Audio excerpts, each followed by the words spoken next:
हे देवळाच्या तिथं नदी आहे का?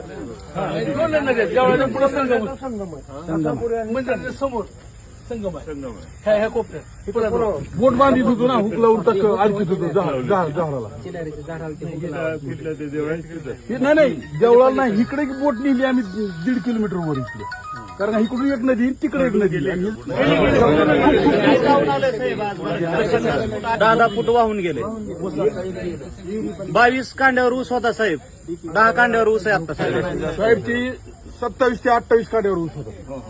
आणि 110 कुटुंबाच्या घरावर रिकामं शेत आहे का नाही, पूर्ण माती निघून धुवून गेली सगळी. पूर्ण खडकासारखं त्याचं स्वरूप झालं. किनारं क्षेत्र सगळं उठून गेलं. खाली सगळे नाटक जमीन राहिल्या.